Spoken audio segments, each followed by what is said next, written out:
Hello everyone. For most of you it has been quite some time since I taught you a studio or a mandatory course. Now in the unlikely event that you have forgotten how it feels like, I will give you a minute or so to pause and remember. Also 10 minutes is a long time for a presentation and I have a few seconds to spare. But enough of the pleasantries. I'm sure you are itching to begin and are wanting to know how Oikopolis version 3 is different from the past versions. I'm making this video presuming that you have already seen the Oikopolis website. If you haven't, I don't know what you were thinking. So, welcome to L3 Monsoon 2020. In this presentation, I will focus on why I am offering the studio and whether you should choose the studio. I will devote less time to discuss what we will be doing in the studio. And I want to begin here at L3. Now L3 is not about more complexity or new methods of designing or larger projects. I know many of my colleagues view L3 as one of these three, but I beg to differ. And let me elaborate. And for that I'll have to go back to L2. Let's refresh what we did in L2. We designed. Now design primarily consists of a context that influences design decisions, a design process or a method, and this results in the building or the design. Many L2 studios looked at how to deal with the context, whether it was site related like land building relationships, fiction of landscape and so on, or yet others which were program related like the ones on building typology, and still others which were related to people's preferences and participatory design processes. Similarly, there were many studios which focused on the components of the design process, conceptualization, design development and articulation like Pranav Raji's studio. Yet others focused on the quality of the building. And here I would like to frame it as aesthetic qualities, whether it be architectural language like Sachin Soni's studio, or quality of light or material expressions, and yet other studios which focus on the robustness of materials, construction processes and detailing like all the tectonic operations and so on. And finally L2 studios that focused on the quality of use like those on thermal comfort. But one thing I would say is common across all these L2 studios, and that is that they happen within a contained box. And this box is the I. It was always your interpretation of the context, design process and building quality that informed design decisions. This I would term as the art of designing.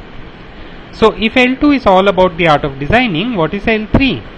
L3 I would like to term as the practice of designing.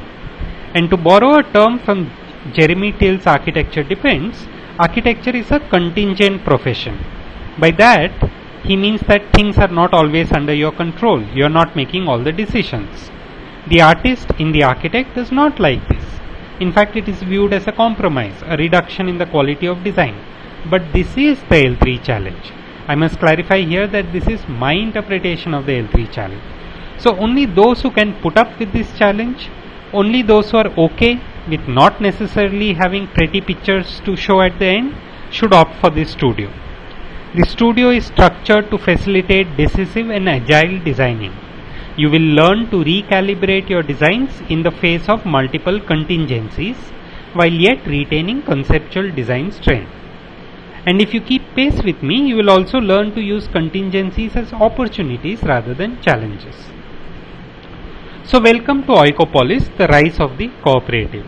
Now the word Oikopolis comes from Aristotle's interpretation of the city as the oikos or the oikia and the polis. I will not go into the details of this right now. Now this iteration of Oikopolis, as the name suggests, will be about the rise of the cooperative housing, and I will get back to that shortly.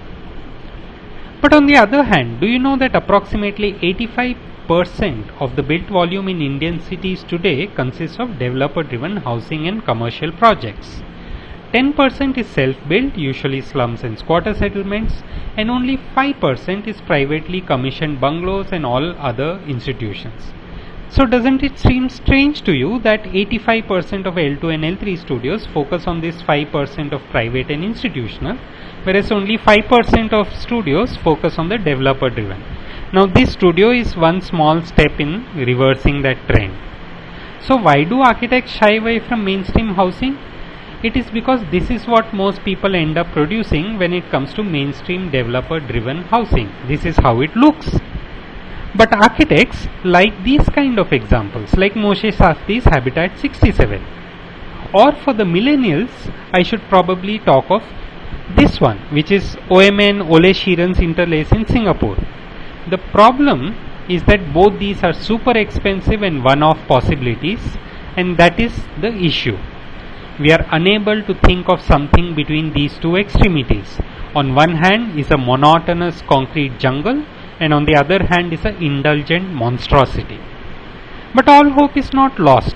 There are interesting examples of this in between the extremes, like Walden 7 by Ricardo Bofill or the Mirador by MVRDV.